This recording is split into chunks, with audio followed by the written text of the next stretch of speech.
Hello and welcome to this week's Why Football podcast with me, Michael Dryden, and Etches Adokwu. Etch, how are you? I assume you're as disappointed as me about the curtailment of the League One season. Yeah, I mean, I'm well, thank you. It wasn't a good result for Sunderland. No, we went down a place from 7th to 8th. We're outside the playoffs. Wycombe went from 8th to 3rd. It's pretty good for them, but Sunderland are spending another season in the third tier of English football. Yeah, my thoughts are with you and the majority of other Sunderland fans. I'd be fuming if that were Arsenal.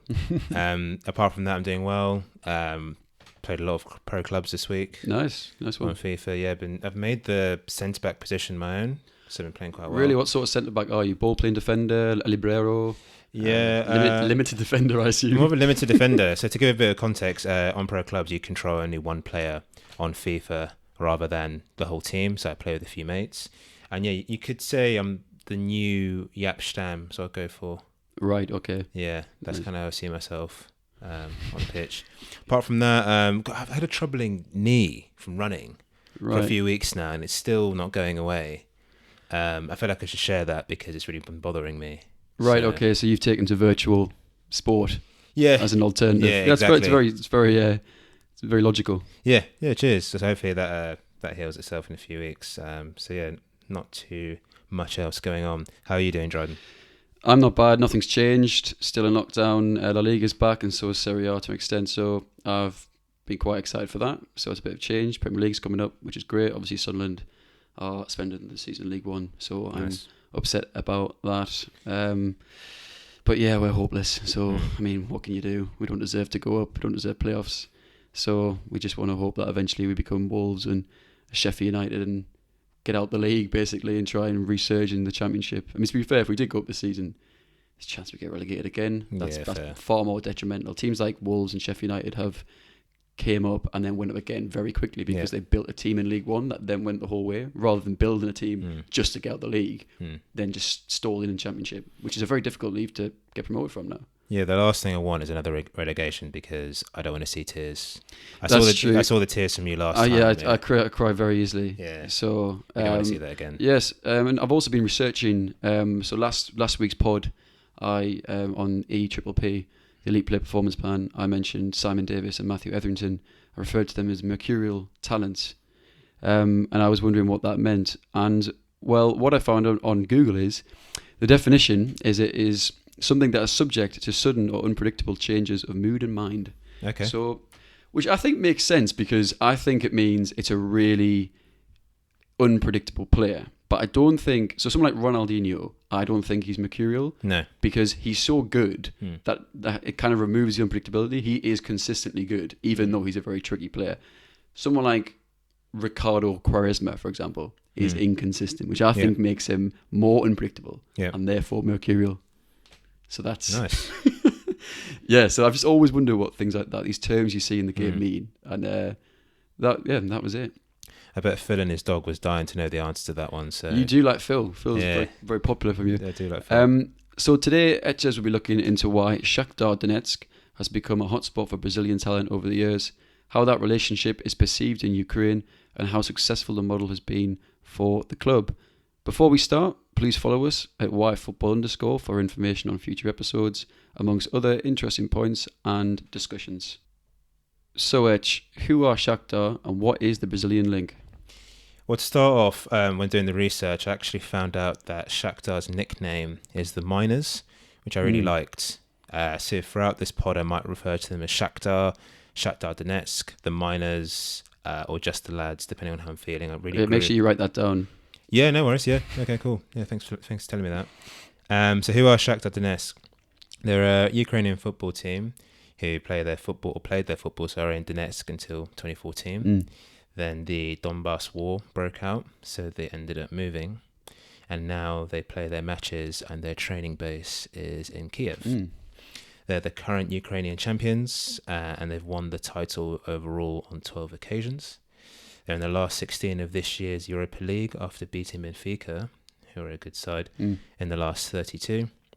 And they're managed by a Portuguese native by the name of Luis Castro. Nice. So moving on to the Brazilian link. Well said. So moving on to the Brazilian point you mentioned, we have to go back to 2002 where Damian Luiz and Brandao became the first Brazilians to play for the minors. And I'd like to ask you a quick question. How many Brazilians do you think have played for Shakhtar Donetsk since then? No pressure. 35. That's incorrect. Oh, cool. Yeah, the answer is actually 32. That's close. Which is a lot. It's a lot, yeah. 32. It is a lot of people since 2002, is that?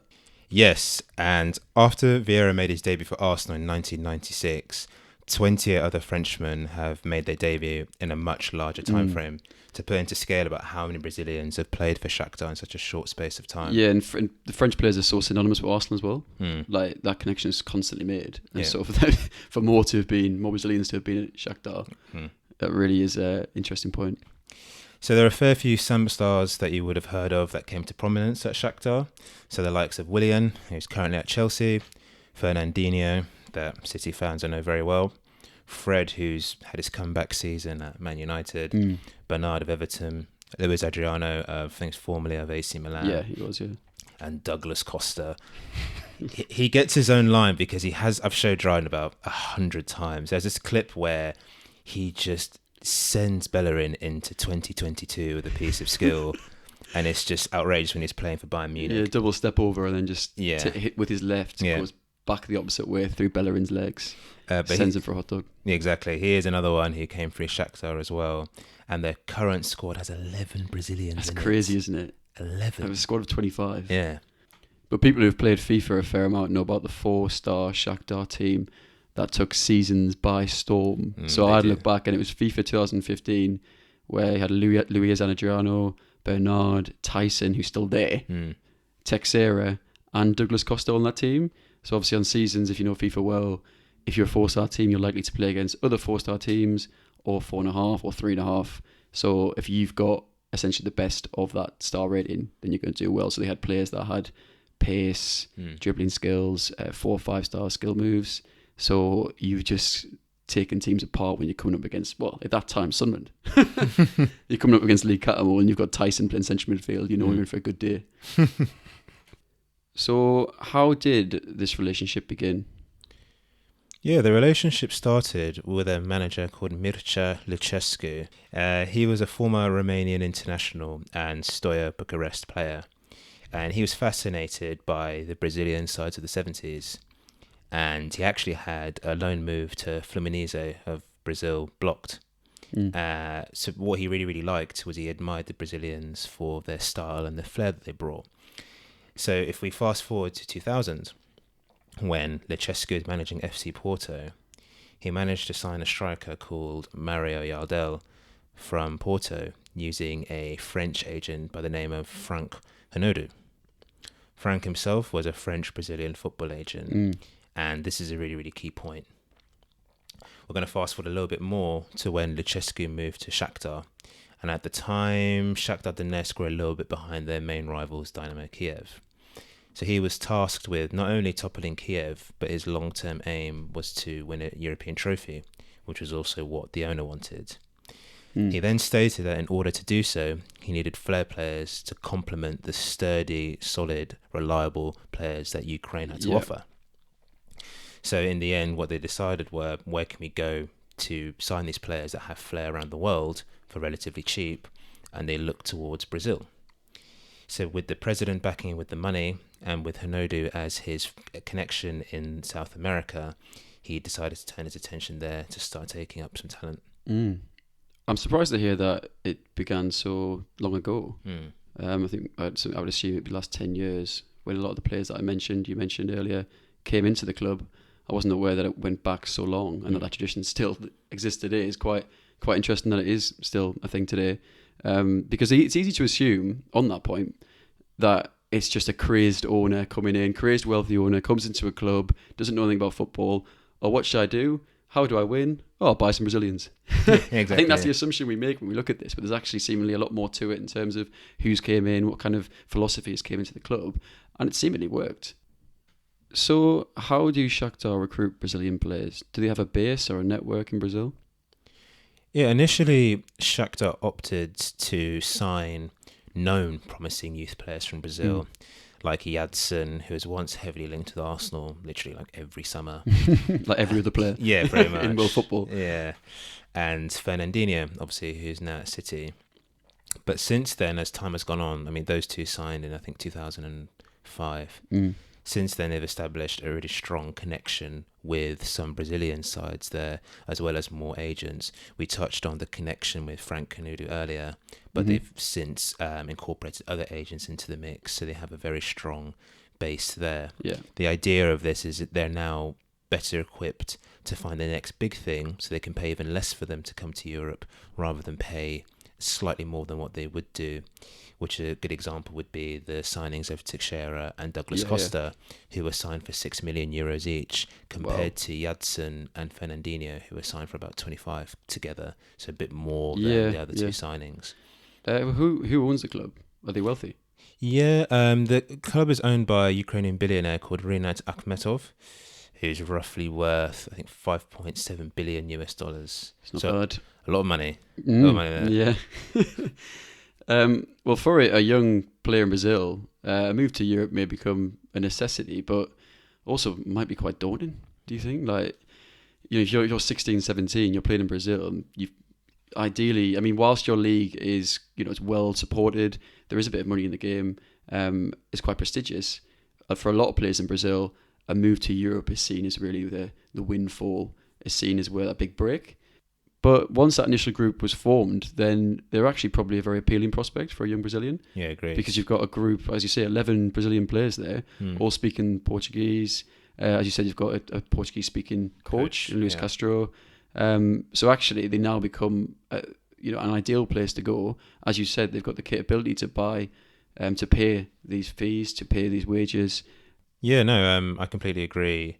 I think the acceptance in South America now is more that for you to establish yourself as one of the best in the world, or one of the best in your position, or to win international titles, the norm is you must leave South America. I think for a lot of these players, it's not necessarily going to a top 5. It's now actually going for other routes, whether it's via Ligue 1 or the Portuguese league. Where they're likely to play as well. Yeah, where they're likely to pay to then go on the next step up, which could be a Juventus, Munich, City, Liverpool. Yeah. So it's all seen as like a slow road to them reaching the top, I think.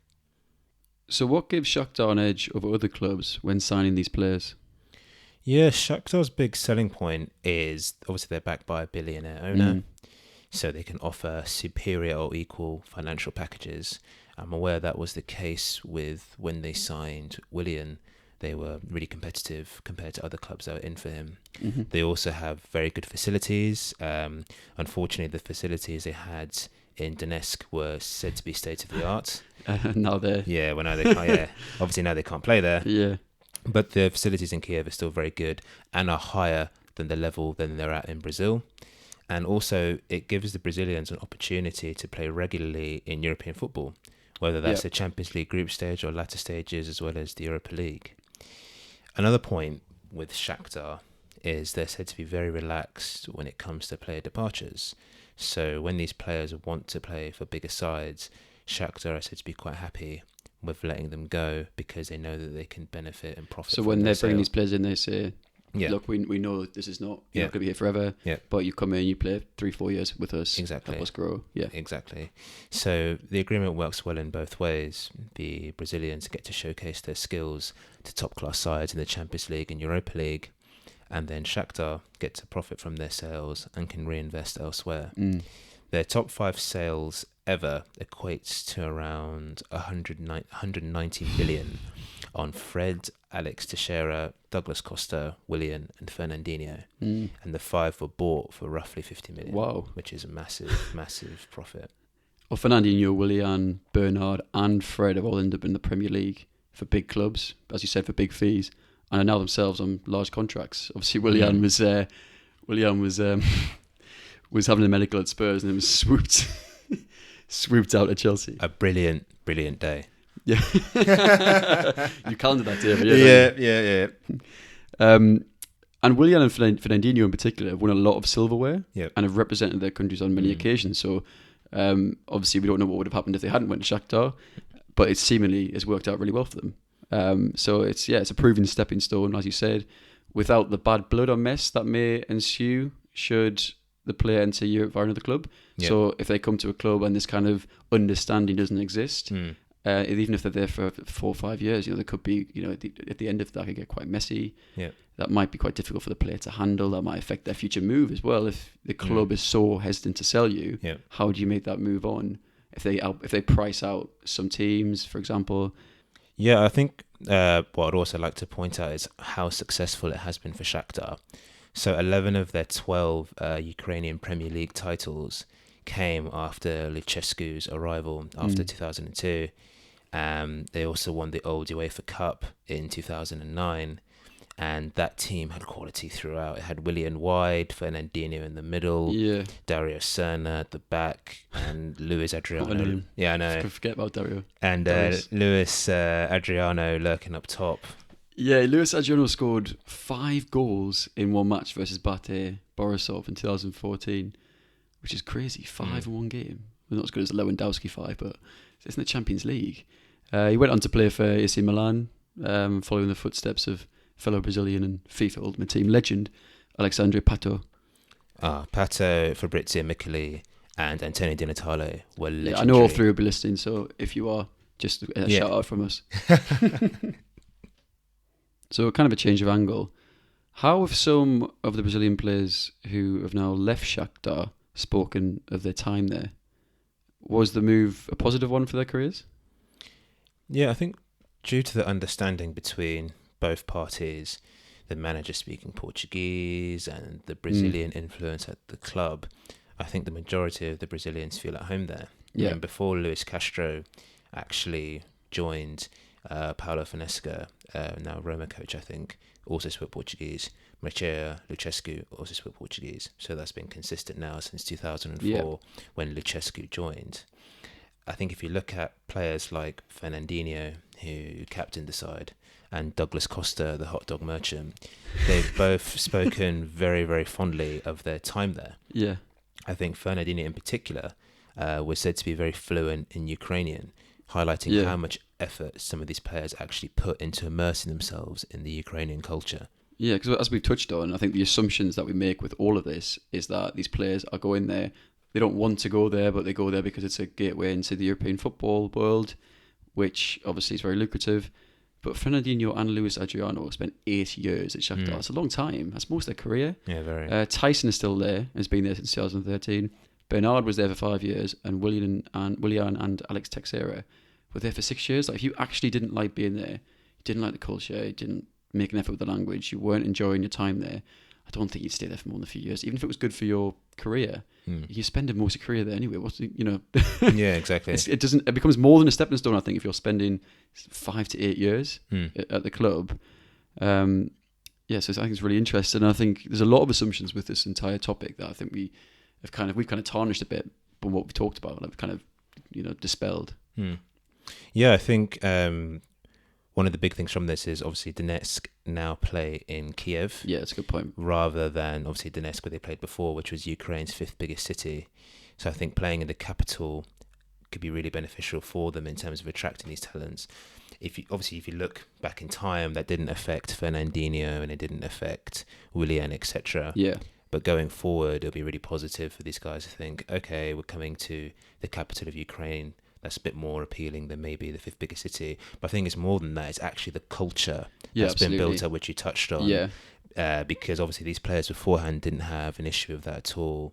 And I think that culture is really, really important. And if they can maintain that, then these Brazilians or Southern Americans will be coming to stay for a long time. Yeah, absolutely. So what do the Shakhtar fans and Ukrainians generally think of the Brazilian invasion? Yeah, as long as Shakhtar keep winning, fans don't seem to actually care. They're very happy that their side is recognised as an Eastern European powerhouse. They're always in the Champions League, sometimes get to the latter stages, and won the UEFA Cup back when it was called that, I think 2008, 2009. A fair few Brazilians as well have achieved legendary status there, like Yadson and Fernandinho, and a little bit similar actually to Catamol at Sunderland. Yeah, It's a really absolutely. good comparison there. Yeah, so Fernandinho, Catamol, quite similar Well, profile. point taken, but I just get a bit tired sometimes of the Catamol and Fernandinho comparisons.